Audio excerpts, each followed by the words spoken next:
Hey there, John Morris here, johnmorrisonline.com. This lesson we're gonna be talking about the master strategy. So there is a strategy, right? I think that's a thing a lot of developers, they kind of go out and they're just like, or a lot of freelancers, they go out and they're just like kind of just winging it. And I get it because it's not, I mean, I did that when I first started.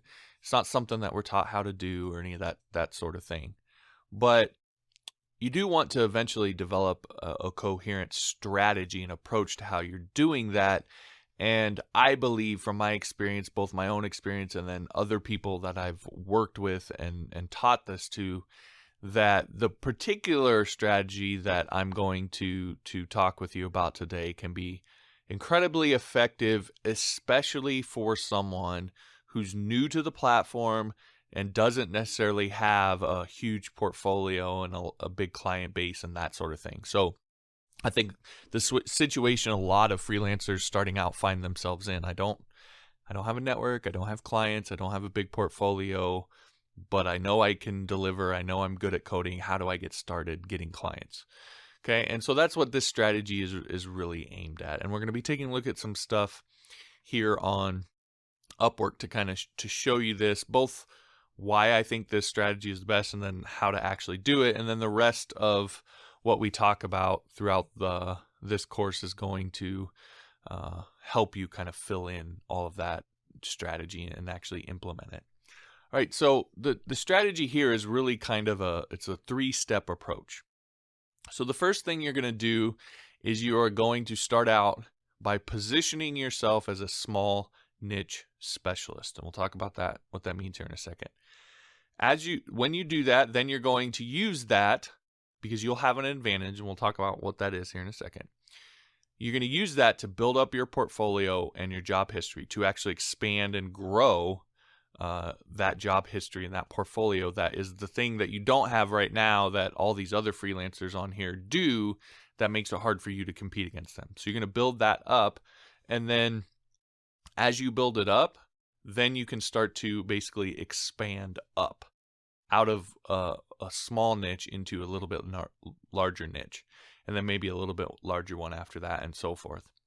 All right, so it's really you go in very laser targeted, which gives you an advantage, and then you build up the thing that you need, which is job history and portfolio, and then and job success rate, and then you expand out from there, and you're able to grow and appeal to a larger client base and get more work as a result of that. All right, so let's talk about first why I think this works. So if we come over here to a freelancer search, I'm in my client account, and I just did a search for WooCommerce. If you're not familiar, WooCommerce is a WordPress plugin. It basically turns your WordPress site into an e-commerce shop. That's what it's designed for. And so when we talk about being a niche, right? What we mean by that is you have kind of the big space of web development. A lot of people just market themselves as web developers and say, well, I know HTML, CSS, this, that, the other.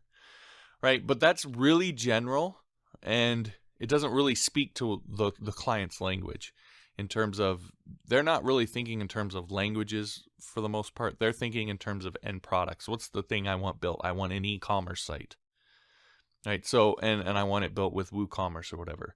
So you have this big space of web development. Within that, right, you have WordPress. WordPress is one segment of the overall web development market. And then within that, you have WooCommerce, because WooCommerce is only one plugin, and there's thousands of WordPress plugins out there.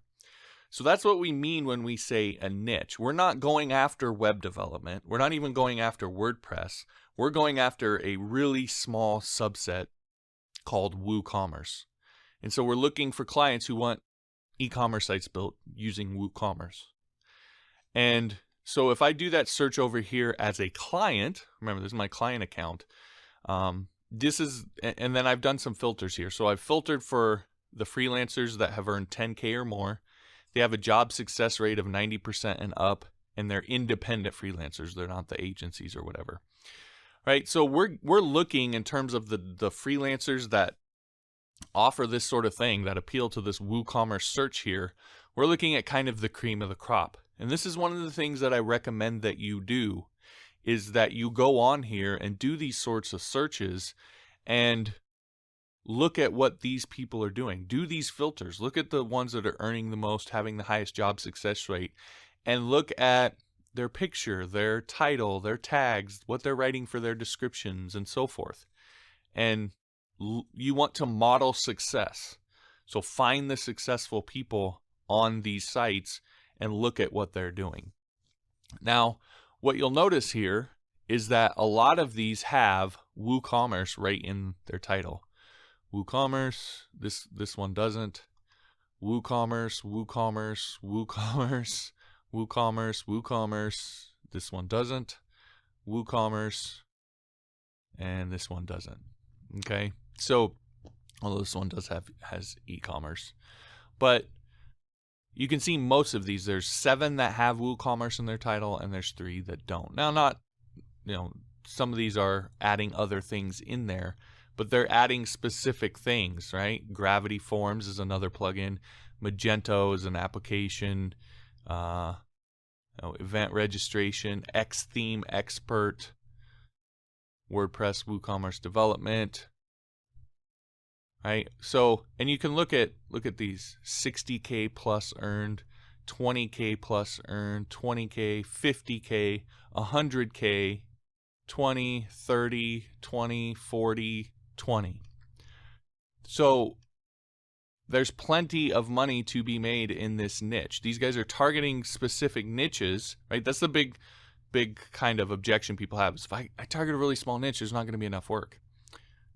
Some niches that might be true, but if you find the right niches, right? And there's a lot more of them out there than you probably think. You can still, 60K, 100K, 20K, 50K, 40. And that's, spread among 10 developers here. How many K overall is that? Right? Maybe 500,000, something like that. So and that's just the first page here. So there's plenty of market here in just this WooCommerce area for you to get into. And so again, the first thing that you want to do is you want to take some time and think about and also research. And Upwork's a really great tool for doing research like this. Think about, what specific end result do I want to start out delivering for clients? You don't have to do it forever. It doesn't have to be the only thing you ever do. But what do I want to start out with? Do I want to build e-commerce sites? Do I want to build social networks? Do I want to build forms? What is it that I want to build? Not what language do I want to operate in. Developers tend to think in languages. That's what I want to break you out of. Don't think in languages, think in end products. What's the end product that I want to deliver for people? A membership site, a 5-page business website, a menu website for restaurants, a real estate agent website. What is that? And then when you come up with 4 or 5 ideas, or 10, whatever, when you come up with those ideas, write those 10 ideas down, and then come over here and search for it how you would search if you were a client, right? WooCommerce, membership site, real estate agent website, or whatever, right? Come over here and try different keywords and so forth, and try to figure out, when you do those searches, then look at what comes up. Do some of these filters here and see what kind of money is being earned, right? If every developer or freelancer on that page that shows up is $0 earned, that might not be the best market to get into. You might want to look at one of the other things that you wrote down. But if you're something like this and you're getting 10K and 20K and 30K and 60K, well, then that might be a little bit better market to get into. Also, click into these and see, okay, what are what's their overview like? What tags do they have? What's their title like? What's their work history look like? That you're not necessarily going to be able to do anything with right away, but look at their portfolio. Okay, what tests did they take? ODS readiness tests, of course. Joomla, MySQL, WordPress, PHP 5. Okay. Actually, I wouldn't even put these on here. That's a low score. That would actually kind of work against you, but we'll talk about that later.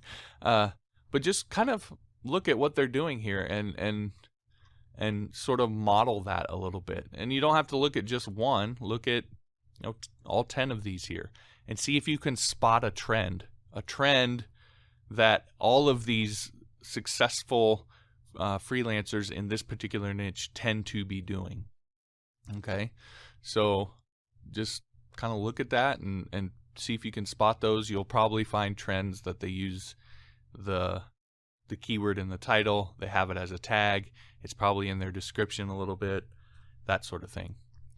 Okay, now once you've decided on that, then like we said, what you're going to do is start going out and getting that sort of work. Now, this particular class, we're not going to go into bidding on jobs or that sort of thing. We're focused on just building our profile.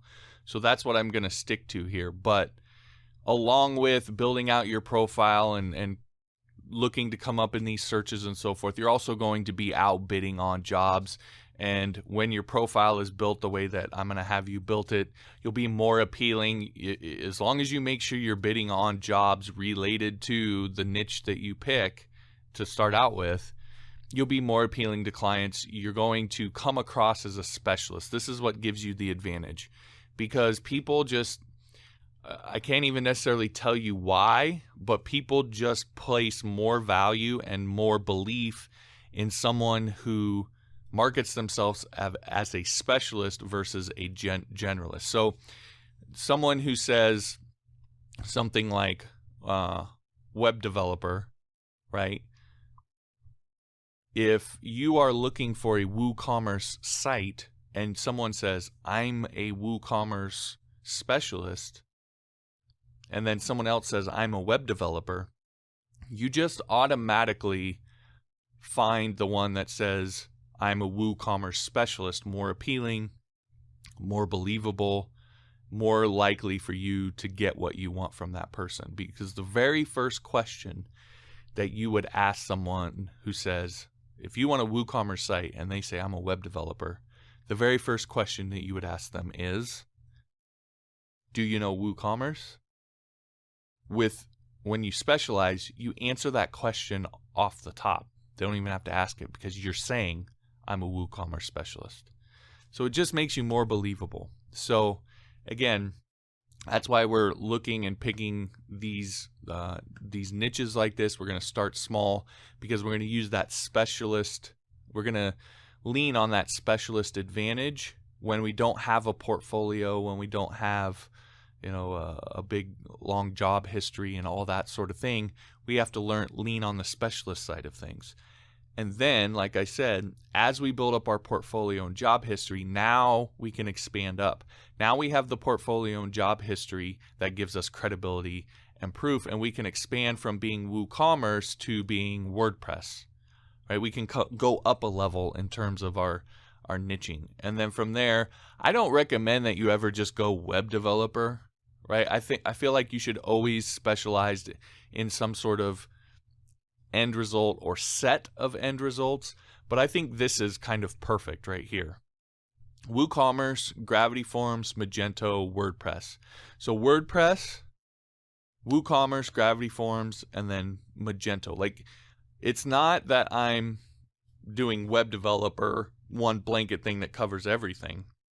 But now what I'm doing is expanding up one level from WooCommerce into WordPress, and then also different kind of specializations in WordPress, and then of course Magento. So that's kind of the approach that you want to take, but you need to start small. Start with a small niche that you can specialize in, so that you can work around the credibility issue of not having the job history in the portfolio. So that'll do it for this lesson. Again, as we go throughout the rest of this, we're going to talk about building our profile and how to build it in such a way to kind of fit with this strategy. So hopefully you found that helpful. Thanks for watching. We'll talk to you next time.